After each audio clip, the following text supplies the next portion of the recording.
Advance math के quiz में आपका स्वागत है। आज का जो है क्लास शुरू करते हैं। फर्स्ट क्वेश्चन देखिएगा। फर्स्ट क्वेश्चन क्या कहता है, ए जो है एक आयताकार क्षेत्र के विकर्ण के 52 मीटर पर मिनट की गति से पार करने में 15 सेकंड का समय लगता है। बी समान क्षेत्र की भुजाओं से 68 मीटर प्रति मिनट की गति से पार करने में समान समय लगाता है। तो क्षेत्र का क्षेत्रफल ज्ञात करें। क्वेश्चन समझिएगा। एक जो है आयताकार क्षेत्र है, एक जो है इसके विकर्ण के अलोंग चलता है, मतलब क्या, विकर्ण के अलोंग मतलब डायगोनल के अलोंग चलता है, ये ए है। और दूसरा बी जो है इसके भुजा के अलोंग चलता है और उसी बिंदु पर पहुंचता है। ठीक है, इसका स्पीड आपको दिया हुआ है कितना है, 68 मीटर पर मिनट के हिसाब से जाता है और ये 15 सेकेंड तक चलता है। और इसका स्पीड जो दिया हुआ है 52 मीटर पर मिनट के हिसाब से चलता है और ये भी 15 सेकेंड तक चलता है। कोई दिक्कत नहीं। तो ये देखिए, तो विकर्ण के अलोंग इसका एक नामकरण कर लेते हैं। ये P है, ये Q, R और S। ठीक है, अगर हम PR निकालें मतलब दूरी बराबर क्या होता है, तो 4 गुना समय यानी 52 इंटू 15। और यहाँ देखिएगा ये मीटर पर मिनट में, तो इसको भी मिनट चेंज करना होगा, तो 60 से भाग देते हैं 15 से 4 और ये आपको कितना हो जाएगा 13। यानी आपको PR कितना हो गया 13। कोई दिक्कत नहीं। दूसरा जो है B वो ऐसे चलता है, P से Q जाता है और Q से R जाता है, यानी P से Q जाता है प्लस Q से R जाता है। तो टोटल डिस्टेंस क्या होगा, यहाँ भी स्पीड इंटू टाइम होगा, यानी 68 इंटू 15। यहाँ भी आपको सेकेंड दिया है तो 15 से काटेंगे तो 4 और इसको काटेंगे तो 17 हो गया, यानी ये कितना हो गया 17। इसको जो है अगर आप थोड़ा सा सोचिएगा तो जल्दी क्वेश्चन बनेगा। कैसे, देखिए, तो कोई भी समकोण त्रिभुज है, अगर इसका विकर्ण 13 दिया हुआ है तो क्या करेंगे, और ये दोनों भुजाओं का सम जो है आपको 17 दिया हुआ है। ठीक है, अब इसको जो है हम ऐसे तोड़ सकते हैं, 5 और 12, 5 और 12 कितना 17। अब 5 का स्क्वायर प्लस 12 का स्क्वायर करेंगे तो 13 का स्क्वायर हो जाएगा। कोई दिक्कत नहीं। यानी हमको लंबाई और चौड़ाई मिल गया। लंबाई कितना, तो 12 और चौड़ाई कितना 5। तो पूछ रहा है कि क्षेत्र का एरिया क्या होगा, तो एरिया बराबर क्या होता है, लंबाई गुना चौड़ाई, यानी 12 गुना 5, यानी कितना होगा 60। सभी जो है यूनिट मीटर में है, यानी मीटर स्क्वायर आपका आंसर होगा। चलिए नेक्स्ट क्वेश्चन देखते हैं। क्वेश्चन नंबर 2 देखिएगा। मान लीजिए कि किसी त्रिभुज ABC की माध्यिका जो है BD है, CE है और AF है जो कि G पर मिलती है। तो AG बाई AF कितना होता है, तो आप जानते हैं कि ये 2:1 के रेशियो में होता है। कैसे, देखिए, तो अगर कोई त्रिभुज है, ये आपका A है, B है और C है, ये माध्यिका आपको क्या दिया हुआ है, AF है, और ये BD है और ये CE है जो कि G पर कट करती है। तो जो सेंट्रॉइड बनाता है, सेंट्रॉइड जो है माध्यिका को 2:1 के रेशियो में विभक्त करता है। मतलब आपको ये 2 होगा तो ये 1 होगा, उसी तरह ये अगर 2 होगा तो ये 1 होगा, अगर ये 2 होगा तो आपका ये 1 होगा। मतलब अगर कहेंगे तो AG और GF का अनुपात क्या होगा, 2:1 के रेशियो में। कोई दिक्कत नहीं, ये आपको थ्योरम में पढ़ना था। अगर इसमें कहीं डाउट होगा तो इसका भी प्रूफ हम बता देंगे आप लोगों को। चलिए नेक्स्ट क्वेश्चन देखते हैं। देखिएगा, ये कोऑर्डिनेट ज्योमेट्री का क्वेश्चन है। कह रहा है क्या कि बिंदु 1 1 से गुजरने वाली रेखा, और रेखा जो है 3x + 4y - 5 = 0 पर लंबवत है। समझिएगा, एक इक्वेशन यहां से निकालते हैं। 3x + 4y - 5 = आपको 0 दिया हुआ है, तो यहां से हम 4y = क्या लिख सकते हैं, -3x + 5। कोई दिक्कत नहीं। तो y बराबर क्या हो जाएगा, -3/4 x + 5/4। कोई दिक्कत नहीं। ये जो होता है वो इस इक्वेशन का क्या है, तो स्लोप है। ये जो है आपको स्लोप दिया हुआ है। ठीक है, कोई भी दो रेखाएं अगर एक दूसरे पर परपेंडिकुलर हो, मतलब लंबवत हो, एक का स्लोप m1 और दूसरे का स्लोप m2 होता है, तो आप पढ़े होंगे m1 × m2 = -1 होता है। कोई दिक्कत नहीं। यहां से m1 का मान पुट करेंगे तो कितना, -3/4 × m2 = -1, यानी m2 = क्या हो जाएगा 4/3। यहां तक कोई दिक्कत नहीं। अब कोई भी इक्वेशन आप पढ़े होंगे, अगर एक स्लोप दिया हो, पॉइंट देता है, तो उसका इक्वेशन जो होता है वो कैसे लिखते हैं, y - y1 = m x minus x1 पढ़े होंगे, तो यहां से पुट कर दीजिए। तो y माइनस पॉइंट क्या है 1 1, यानी y कोऑर्डिनेट भी 1, x कोऑर्डिनेट भी 1, स्लोप क्या है 4/3 और ये हो जाएगा x माइनस 1। ठीक है, इसको सोल्व कर देंगे तो मेरा आंसर हो जाएगा, यानी 3y minus 3 equal to 4x minus 4। तो इसको हम लिख सकते हैं 4x minus 3y minus 1 equal to 0। कोई दिक्कत नहीं, यानी आपका ऑप्शन कौन सा सही है? तो आपका ऑप्शन जो है डी सही होगा। अब देखिए इसी क्वेश्चन को आसान भाषा में कैसे बनाएंगे। क्वेश्चन देखिए, तो आपको दिया हुआ था कि 3x plus 4y minus 5 equal to 0 है। तो यहां पर जो है आप क्या करते हैं कि ये कोऑर्डिनेट को y पर, y कोऑर्डिनेट को x पर कर देते और साइन चेंज कर देते, यानी 4x minus 3y plus k equal to 0। अब इस 1 1 को इसको सेटिस्फाई कर देते, k का मान निकल जाता। मतलब ये अगर 1 1 को सेटिस्फाई कर रहा है ये इक्वेशन, तो x का मान में 1 यानी 4 minus 3 plus k equal to कितना हो जाएगा 0, यानी k का मान यहां से क्या हो गया माइनस 1। अब इसमें पुट करेंगे तो क्या लिखेंगे 4x minus 3y minus 1 equal to 0। आप इससे भी बना सकते थे, कोई दिक्कत नहीं। चलिए नेक्स्ट क्वेश्चन देखा जाए, अच्छा क्वेश्चन था। क्वेश्चन देखिएगा, कह रहा है कि इसका जो है सरल करना है, समझिएगा। साइन a प्लस बी का फॉर्मूला क्या होता है? Sine a into cos b plus cos a into sine b. ठीक है, और माइनस का फॉर्मूला क्या होता है? सेम वैसा ही होता है, प्लस की जगह माइनस हो जाता है। यानी यहां लिख सकते हैं sine a into cos b minus cos a into sine b. कोई दिक्कत नहीं। आप पढ़े होंगे a plus b into a minus b equal to क्या पढ़े हैं? तो a square minus b square. कोई दिक्कत नहीं, ये टोटल को a मान लेते हैं और ये टोटल को b मान लेते हैं। तो यहाँ देखिए a प्लस बी और a माइनस बी दिया हुआ है, यानी ये क्या हो जाएगा sign square a cos square b minus cos square a sine square b। कोई दिक्कत नहीं। हम क्या करते हैं कॉस को चेंज कर देते हैं। आप ये भी पढ़े होंगे कि sine square a plus cos square a equal to 1 होता है। ठीक है, तो यहां से cos square a equal to क्या 1 माइनस साइन स्क्वायर a नहीं लिख सकते हैं। तो यहां पुट कीजिए तो ये लिख सकते हैं sign square a 1 minus sine square b हो जाएगा minus 1 minus sign square a sine square b। कोई दिक्कत नहीं।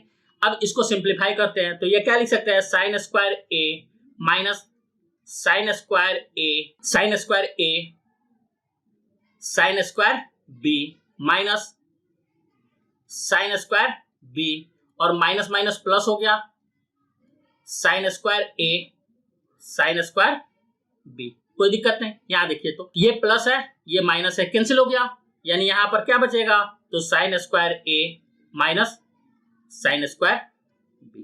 कोई दिक्कत नहीं, यानी आपका ऑप्शन कौन सा सही है? बी सही होगा। कोई दिक्कत नहीं। अगर इस क्वेश्चन में आपको ये भी दिया रहता, अगर इसको चेंज कीजिएगा एक और देखिए तो इसका ऑप्शन एक और हो सकता है, लेकिन इसमें नहीं है। इसको लिख सकते हैं 1 minus cos square a minus 1 minus cos square b। ठीक है, तो इसको करेंगे तो 1 minus cos square a minus 1 plus cos square b। इससे इसको कैंसिल कर दे तो ये क्या हो जाएगा cos square b minus cos square a। ये भी ऑप्शन हो सकता था, यानी आपको ये 4 ऑप्शन में सिर्फ इसी को दिया हुआ है, यानी ऑप्शन कौन सा? बी ही सही होगा। नेक्स्ट क्वेश्चन देखा जाए। ये देखिएगा क्वेश्चन जो है हाइट एंड डिस्टेंस का है। कह रहा है कि जमीन पर एक बिंदु से हवाई जहाज का उन्नयन को साथ दीजिए। समझिएगा, इस बिंदु से हवाई जहाज यहाँ उड़ रहा था, इसका जो है यहाँ पर एरोप्लेन है, ये जो है यहाँ से ऐसे खींच देते हैं, ये 60 डिग्री का एंगल बना रहा है। कहा क्या रहा है 15 सेकंड उड़ता है। समझिएगा 15 सेकंड में ये जो है यहाँ तक आ गया। अब देखिए तो एंगल कितना का बना रहा है, क्वेश्चन में दिया हुआ है एंगल जो है वो 30 डिग्री का हो जाता है। मतलब ये एंगल कितना का है 30 डिग्री का। ठीक है, यदि विमान जो है 1500√3 मीटर ऊंचा उड़ रहा है, समझिएगा ये आपको डिस्टेंस जो है दिया हुआ है 1500√3, तो ये भी आपका 1500√3 होगा। कोई दिक्कत नहीं। क्वेश्चन में क्या कह रहा है कि विमान की गति ज्ञात करना। अब देखिए तो विमान अगर ये से बी तक चला कितने सेकंड में, टाइम दिया हुआ है 15 सेकंड में। अगर ये डिस्टेंस ए से बी तक का दूरी निकाल देंगे तो दूरी निकल गया, और दूरी बट्टा समय कर देंगे तो चाल निकल जाएगा। क्वेश्चन देखिएगा, अगर ये तो निश्चित है कि ये √3 होगा और ये 1 होगा, कोई दिक्कत नहीं। अगर ये √3 है तो ये भी √3 होगा, समझिएगा, क्यों, समानांतर है और बराबर है, तो ये भी √3 होगा। tan 30 √3 है तो ये टोटल यहां से यहां तक कितना होना पड़ेगा आपको, 3 होगा, तभी तो 1/√3 होगा। कोई दिक्कत नहीं, आप नहीं जानते होंगे तो आप समझ लीजिए। यहां से ट्रिगो हर हमेशा समकोण त्रिभुज में ही यूज होता है। अगर ये 30 डिग्री का है और ये 60 डिग्री का है तो निश्चित है कि ये 1 और ये √3 और ये 2 हर हमेशा होगा। ठीक है, अब देखिए इसके लिए अगर 1 को हम √3 किए हैं तो इसमें भी √3 से मल्टीप्लाई होगा, यानी अगर ये √3 हो गया तो ये कितना हो जाएगा, 3 हो जाएगा। तो यहां देखिए, तो ये टोटल यहां से यहां तक 3 है, जिसमें यहां से यहां तक आपको 1 है तो ये 2 हो जाएगा। यानी आपको निकालना क्या है, √3 किसके बराबर दिया हुआ है क्वेश्चन में, ये √3 किसके बराबर है, यही ना हाइट पर जो उड़ रहा था 1500 √3 के बराबर। तो 1 किसके बराबर होगा, 1500 √3 बाई √3, यानी ये कैंसिल हो गया, कितना हो गया 1500। क्वेश्चन में क्या दिया हुआ है, ए से बी तक की दूरी, ए से बी तक कितना है, अगर ये 2 है तो ये भी 2 होगा, तो 2 किसके बराबर होगा, यानी 2 गुना 1500, यानी कितना हो जाएगा 3000।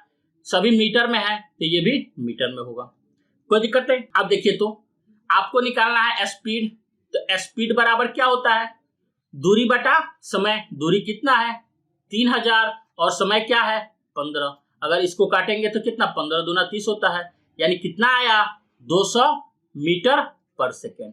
यानी आपका ऑप्शन कौन सा सही है, बी ऑप्शन सही होगा।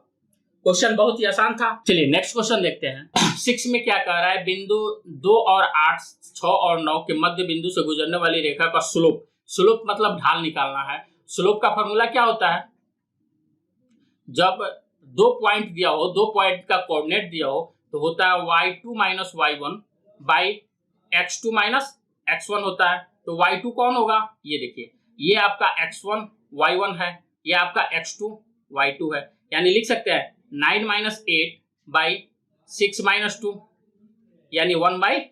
और 1/4 को आप ऐसे तो छोड़ा नहीं है, पॉइंट में तोड़ा है, यानी 0.25, यानी आपका ऑप्शन कौन सा, सी सही होगा, कोई दिक्कत नहीं। चलिए नेक्स्ट क्वेश्चन देखते हैं। क्वेश्चन नंबर 7 देखिए, तो क्या कहता है, एक अर्धगोलाकार कटोरा जिसकी आंतरिक त्रिज्या जो है 9 cm है, समझिएगा, ये जो है 9 cm है इसकी त्रिज्या। क्वेश्चन में कहता है जिसमें तरल पदार्थ है, इसमें पूरा पैक है कोई तरल पदार्थ। कह रहा है कि इस पदार्थ को 3 cm व्यास वाले और 4 cm ऊंचे एक छोटा बेलनाकार बोतलों में भरा जाता है। एक जो है बोतल है जिसका डायमीटर जो दिया हुआ है वो आपको दिया हुआ है 3 cm और हाइट जो दिया हुआ है आपको 4 cm दिया हुआ है। तो कह रहा है कि इस तरह का कितना बोतल जो है भरा जाएगा, मतलब इस तरह का जो भी बोतल है वो बोतलों की संख्या की निकालना है। समझिएगा, जब इसका तरल पदार्थ है मतलब इसका वॉल्यूम, और इसके वॉल्यूम से अगर बटा कर देंगे तो पता चल जाएगा कि नंबर ऑफ बोतलों की संख्या क्या होगी। अर्धगोलाकार का जो है आयतन क्या होता है, 2/3 पाई r3, यानी 9 का क्यू लिख सकते हैं, इक्वल टू, देखिएगा n वो बोतल होगा और एक बोतल का जो है वॉल्यूम कितना होगा, आयतन कितना होगा, πr² इंटू एच। पाई r यहाँ पर क्या होगा, देखिए तो जो 3 cm व्यास है यानी 3/2 πr² इंटू एच, एच क्या है तो 4 है, कोई दिक्कत नहीं। अब इसको सिंप्लीफाई कर देंगे तो हो जाए। यहाँ देखिए तो पाई से पाई कैंसिल कर दें, इसको हम लिख सकते हैं n equal to 2 into 9 into 9, और यहाँ देखिए तो इस 2 का स्क्वायर 4 से 4 कैंसिल कर देते हैं, यहाँ क्या बचेगा, एक और 9 होगा, 3 है 9 का क्यूब। यहाँ देखिए तो नीचे में क्या बचेगा, 3 इंटू 3, यहाँ स्क्वायर है इधर भेजेंगे तो 3 होगा, 3 3 का 9 से 1 9 कैंसिल, और ये 3 से काटेंगे तो ये 3 हो जाएगा, कोई दिक्कत नहीं। 9 दूना 18, 18 3 54, यानी आपको नंबर ऑफ बोतलों की संख्या कितनी होगी तो 54। तो आपका ऑप्शन कौन सा सही है, डी ऑप्शन। आइए 8 नंबर क्वेश्चन में देखिए तो क्या कहता है, यदि समीकरण जो है 2x² minus 7x plus 12 equal to 0 दिया हुआ है और अल्फा और बीटा इसके रूट्स है। समझिएगा, थोड़ा सा पहले इसके कंसेप्ट को देखते हैं। A X square plus B X plus C equal to 0 होता है। अगर इसका रूट जो मानेंगे अल्फा और बीटा, तो अल्फा प्लस बीटा होता है माइनस बी बाई ए होता है, और दोनों रूट का गुणनफल अल्फा इंटू बीटा कितना होता है, सी बाई ए होता है। तो यहाँ देखिए, तो अल्फा प्लस बीटा कितना हो जाएगा, माइनस माइनस हो जाएगा, माइनस माइनस प्लस यानी 7/2 हो जाएगा, और अल्फा इंटू बीटा कितना होगा, 12/2 यानी 6 हो जाएगा। कोई दिक्कत नहीं। देखिए, आपको निकालना क्या है, आपको निकालना है alpha by beta plus beta by alpha. तो इसको लिख सकते हैं alpha square plus beta square by alpha into beta. कोई दिक्कत नहीं, एलसीएम लेकर इसको बना दिए। इसको हम ऐसे भी तो लिख सकते हैं, अल्फा प्लस बीटा का square minus 2 alpha beta by alpha beta लिख सकते हैं। कोई दिक्कत नहीं, यहां से मान पुट कर देता है। अल्फा प्लस बीटा कितना है, तो 7/2 है। 7/2 का square minus 2 into alpha into beta 6 है, बाई अल्फा इंटू बीटा 6 है। इसको सोल्व कर देंगे, आंसर आ जाएगा। यहाँ देखिए, तो 49/4 माइनस 12/6 लिख सकते हैं। कोई दिक्कत नहीं, एलसीएम ले लेंगे तो कितना हो जाएगा, 4। ये 49 माइनस 12 48 होता है बाई 6। यहाँ देखिए, तो इसको क्या कर सकते हैं, यहाँ लिखते हैं, समझिएगा। तो ये 1/4 इंटू 6 यानी कितना, 1/24। यानी आपका आंसर कौन सा सही है, तो बी ऑप्शन सही होगा। कोई दिक्कत नहीं। चलिए नेक्स्ट क्वेश्चन देखते हैं। क्वेश्चन नंबर 9 देखिएगा, आपको क्या लिखा हुआ है, x equal to cube root of 5 plus 2 है। तो इसको ऐसे लिख सकते हैं, x minus 2 equal to cube root of 5। ठीक है, अब जो है बोथ साइड क्यूब करते हैं, तो x माइनस 2 का whole cube equal to cube root of 5 का whole cube, both side cube कर दिए। अब देखिए, a माइनस बी का होल क्यूब क्या होता है, a cube minus b cube minus 3ab a plus b. ठीक है, यहाँ देखिए, a माइनस बी का होल क्यूब का फॉर्मूला क्या होता है, a cube minus b cube minus 3ab a minus b, ये पढ़े हैं आप लोग। तो यहां से लिख सकते हैं x का क्यूब माइनस 2 का क्यूब कितना, 8 माइनस 3ab x इंटू 2 और x माइनस 2, यहां जो क्यूब करेंगे तो 5 हो जाएगा। कोई दिक्कत नहीं। यहाँ देखिए, तो x क्यूब माइनस 8, यहां गुना कीजिए तो 3 दूना 6 x square minus 6 x square, और इसको गुना कर देंगे तो 3 दूना 6 दूना 12 minus minus plus 12x equal to 5 हो जाएगा। यहां देखिए, तो x cube minus 6x square plus 12x, और इसको जो है इधर लाएंगे तो ये भी माइनस हो जाएगा, और 8 और 5 जोड़ेंगे तो कितना हो जाएगा, 8 5 13 इक्वल टू 0। आपको मान क्या निकालना था, आपको मान निकालना था x cube minus 6x square plus 12x minus 13 का, जो कि यहाँ दिया हुआ है, कितना आएगा, तो 0। यानी आपका ऑप्शन कौन सा सही होगा, डी ऑप्शन सही होगा। कोई दिक्कत नहीं। चलिए नेक्स्ट क्वेश्चन देखते हैं। क्वेश्चन ये भी अलजेब्रा का ही है। यहाँ देखिए, तो p इक्वल टू आपको 99 दिया हुआ है, और इसको निकालना है p square plus 3p plus 3 का मान निकालना है। ध्यान से देखिए, तो ये p cube plus 3p square plus 3p, यहाँ देखिए, तो इसको प्लस 1 कर देते हैं, तो ये p प्लस 1 का होल क्यूब हो जाएगा। अब देखिए, तो यहाँ प्लस किए तो निश्चित है कि माइनस करेंगे तभी बैलेंस होगा। इसको हम लोग क्या लिख सकते हैं, यहाँ से यहाँ तक, तो ये p प्लस 1 का होल क्यूब है माइनस 1, इसमें पुट कर दीजिए 99 प्लस 1 का होल क्यूब माइनस 1, ये कितना हो जाएगा, 100 का क्यूब, यानी 100 का क्यूब करेंगे तो कितना, 1 पर 6 0 माइनस 1, यानी कितना हो जाएगा 999999, यानी कितना 6 टाइम्स 9 होगा। यानी आपका ऑप्शन कौन सा सही होगा, तो सी ऑप्शन सही होगा। ठीक है, इसमें कहीं भी डाउट होगा तो आप जरूर कमेंट बॉक्स में करें, हम जो है इसका रिप्लाई जरूर देंगे। और हाँ, इसी तरह रेगुलर आपको जो है अच्छे अच्छे क्वेश्चन मिलते रहेंगे। आप जो है साथ साथ प्रैक्टिस शुरू कीजिए। आज के लिए बस इतना ही।